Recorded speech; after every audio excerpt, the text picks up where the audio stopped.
चांद से पृथ्वी पर कैसे वापस आएगा चंद्रयान-3? क्या इसरो ने बनाया है इस अंतरिक्ष यान की वापसी का कोई प्लान, या फिर चंद्रयान-2 की तरह चांद की कक्षा में घूमता रहेगा ये स्पेसक्राफ्ट? दोस्तों, चंद्रयान-3 हमारे चंदा मामा पर फतह पाने के लिए रवाना हो चुका है। 25 जुलाई 2023 को इसकी कक्षा बढ़ाई गई थी। अब अगली फायरिंग 1 अगस्त 2023 को की जाएगी। अपने सफर में चंद्रयान-3 ने चांद तक की आधे से ज्यादा दूरी तय कर ली है। ऐसे में सिर्फ भारत ही नहीं बल्कि दुनिया की सभी स्पेस एजेंसीज की नजर चंद्रयान-3 पर टिकी हुई है। इसरो का यह स्पेसक्राफ्ट 23 अगस्त के दिन चांद पर उतरने वाला है और इस मिशन की सफलता के लिए हम सभी लगातार दुआएं कर रहे हैं। लेकिन अब सवाल आता है कि अपने मिशन के सभी लक्ष्यों को पूरा करके क्या चंद्रयान-3 धरती पर वापस आएगा? अगर हां, तो चांद से धरती पर वापस किस तरह जाते हैं? आज के इस वीडियो में हम चांद से धरती के इस सफर की बात करेंगे, तो पूरा वीडियो जरूर देखिएगा।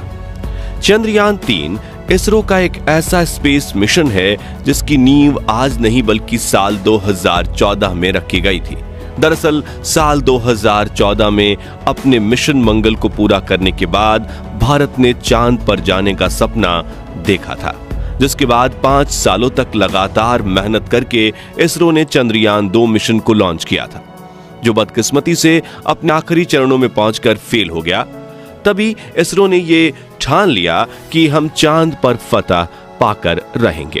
फिर 4 साल मेहनत करके 14 जुलाई साल 2023 के दिन इसरो ने चंद्रयान-3 मिशन को लॉन्च किया है और हम सभी को यकीन है कि इस बार चंद्रयान-3 चांद पर सॉफ्ट लैंडिंग करेगा और अपने 14 दिनों के मिशन को भी पूरा कर लेगा। लेकिन क्या चंद्रयान-3 चांद से वापस लौटेगा? ये जानने से पहले आइए जानते हैं कि आखिर चांद से धरती पर वापस कैसे आते हैं और कैसे अमेरिका और चीन ने चांद से धरती पर वापसी की थी।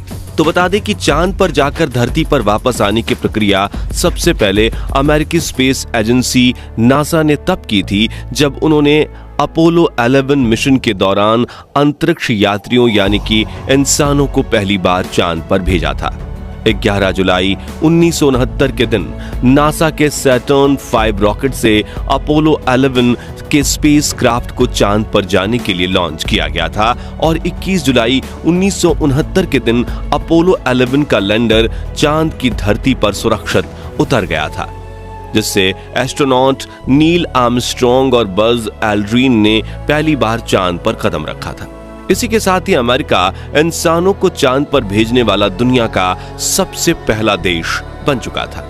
इस मिशन को लेकर पूरी दुनिया के लोगों में उत्सुकता थी और नासा ने इसे लाइव स्ट्रीम करके पूरी दुनिया को दिखाया था। ये दोनों ही एस्ट्रोनॉट चांद की सतह पर 21 घंटे और 36 मिनट्स तक रहे थे, जबकि इनके साथ गए तीसरे एस्ट्रोनॉट्स माइकल कोलिंस चांद की कक्षा में भ्रमण कर रहे कमांड मॉड्यूल कोलंबिया में बैठकर इनका इंतजार कर रहे थे। दोस्तों, यहाँ ये दोनों अंतरिक्ष यात्री चांद की सतह पर तो उतर गए थे, लेकिन इस मिशन का सबसे मुश्किल पड़ाव यानी सही सलामत धरती पर वापस आना बाकी था। तो अपने मिशन को पूरा करके ये दोनों अपने स्पेसक्राफ्ट के लैंडर मॉड्यूल ईगल पर बैठ गए।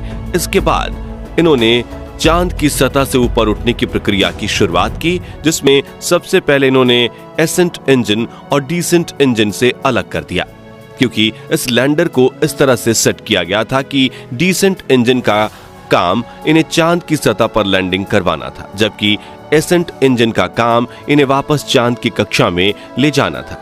यानी अब डिसेंट इंजन की कोई जरूरत नहीं थी, इसलिए उन्होंने इसे चांद पर ही छोड़ दिया, जिसके बाद एसेंट इंजन थ्रस्ट पैदा करके चांद के पतले वातावरण को चीरते हुए धीरे धीरे चांद की कक्षा में ऊपर उठने लगा, जहां पर स्पेसक्राफ्ट का कमांड मॉड्यूल कोलंबिया इनका इंतजार कर रहा था। साथियों, जिस तरह चंद्रयान-3 के विक्रम लैंडर को चांद की कक्षा में प्रवेश करवाने के लिए इसरो ने इस बार propulsion मॉड्यूल भेजा है, ठीक इसी तरह अपोलो 11 के दौरान अमेरिका ने कमांड मॉड्यूल को भेजा था, जिसका नाम कोलंबिया रखा गया था। तो एसेंट इंजन के चांद की कक्षा में पहुंचने के बाद कोलंबिया के साथ ही चांद के चक्कर लगाते हुए उसके साथ जुड़ गया।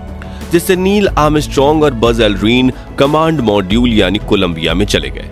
फिर धरती पर वापस आने वाले स्पेसक्राफ्ट के वजन को कम करने के लिए एसेंट मॉड्यूल को कमांड मॉड्यूल से अलग करके चांद की कक्षा में छोड़ दिया गया। फिर पायलट माइकल कोलिंस ने कमांड मॉड्यूल का इंजन ऑन किया और अर्थ इंजेक्शन फेज की शुरुआत की, जिसमें यह स्पेसक्राफ्ट चांद की गुरुत्वाकर्षण सीमा से बाहर निकलकर धरती की ओर बढ़ने लगा। अब पृथ्वी के वातावरण में प्रवेश करने से पहले एस्ट्रोनॉट्स ने इस स्पेस शटल के सर्विस सेक्शन को कमांड मॉड्यूल से अलग कर दिया, जिससे स्पेसक्राफ्ट का वजन कम हो जाए और वो अपनी त्रिकोणाकार बनावट की वजह से हवाओं को चीरता हुआ धरती के वातावरण में प्रवेश कर जाए।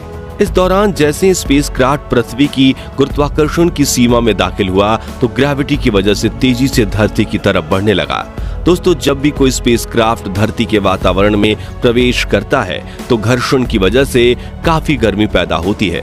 इसलिए स्पेसक्राफ्ट की बाहरी दीवारों पर हीट रेसिस्टेंस ब्लॉक लगाए जाते हैं। और अपोलो 11 भी जब वातावरण में प्रवेश कर रहा था तभी घर्षण की वजह से उसके बाहरी हिस्सों में आग जल रही थी, लेकिन अंदर एस्ट्रोनॉट्स सही सलामत थे। और जब कमांड मॉड्यूल निश्चित ऊंचाई पर आ गया तो उस पर लगे पैराशूट को खोल दिया गया, जिससे उसकी रफ्तार कम हो गई और उसने पैसिफिक ओशियन में प्रशांत महासागर में लैंडिंग की, जहां से नासा की टीम ने तीनों एस्ट्रोनॉट्स और कमांड मॉड्यूल को रेस्क्यू कर लिया। और इस तरीके से अपोलो 11 के कमांड मॉड्यूल ने चांद से धरती तक का सफर तय करके 24 जुलाई 1969 के दिन सफलतापूर्वक वापसी की थी।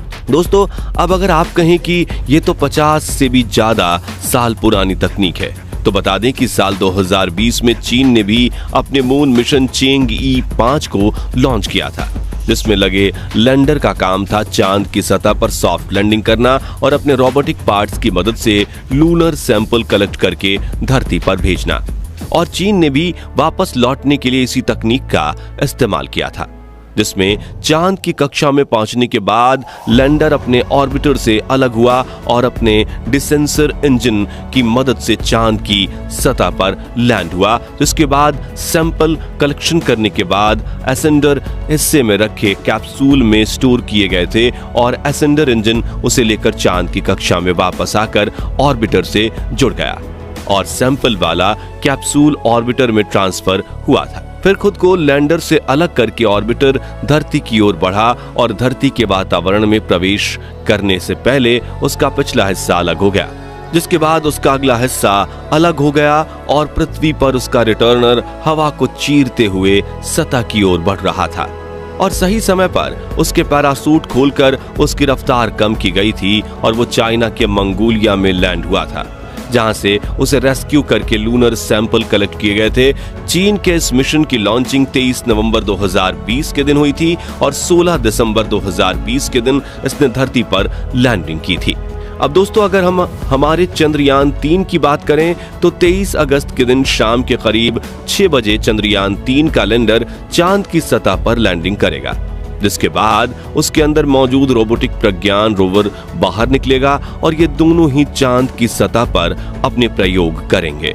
जानकारी के मुताबिक ये मिशन करीब 14 दिनों तक चलेगा, जिसके बाद लैंडर और रोवर वहीं अपने आप निष्क्रिय हो जाएंगे। जी हां, चंद्रयान 3 को चांद से धरती पर वापस लाने के लिए बनाया ही नहीं गया है और इसमें धरती के वातावरण में वापस एंट्री कर सके ऐसा कमांड कैप्सूल शामिल ही नहीं किया गया है, क्योंकि इसरो का मुख्य लक्ष्य सिर्फ चांद पर सॉफ्ट लैंडिंग करना है, वहां की डेटा कलेक्शन का है, सैंपल कलेक्शन का नहीं।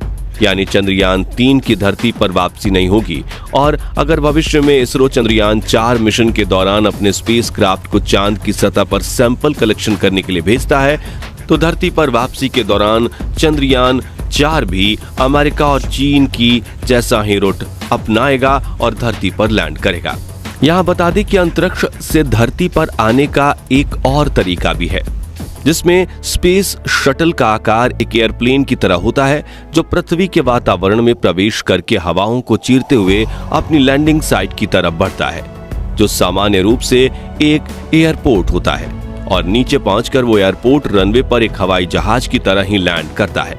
हालांकि स्पेसक्राफ्ट की रफ्तार हवाई जहाज से काफी ज्यादा होती है, इसलिए उसे धीमा करने के लिए पीछे से पैराशूट भी खोला जाता है। अमेरिकी स्पेस एजेंसी नासा के पास डिस्कवरी नाम की इस तरह का एक स्पेस शटल है जो आज तक 39 बार स्पेस में जाकर वापस आ चुका है और धरती के वातावरण में वापस एंट्री के दौरान ऊष्मा और घर्षण से बचने के लिए इसके बाहरी हिस्से में 25,000 हीट रेजिस्टेंस टाइल्स लगी हुई हैं। दोस्तों बता दें कि भविष्य में अगर हम भी इंसानों को अंतरिक्ष में भेजेंगे तो ज्यादा स्पेस एजेंसीज इसी लैंडिंग टेक्निक का इस्तेमाल करेगी।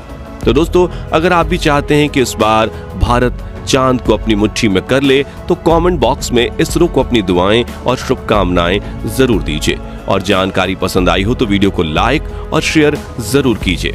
साथ ही चंद्रयान 3 मिशन से जुड़ी पल पल की खबर जानने के लिए हमारे चैनल को सब्सक्राइब करके पास वाली घंटी को जरूर बजा दीजिए। वीडियो देखने के लिए आपका बहुत बहुत धन्यवाद।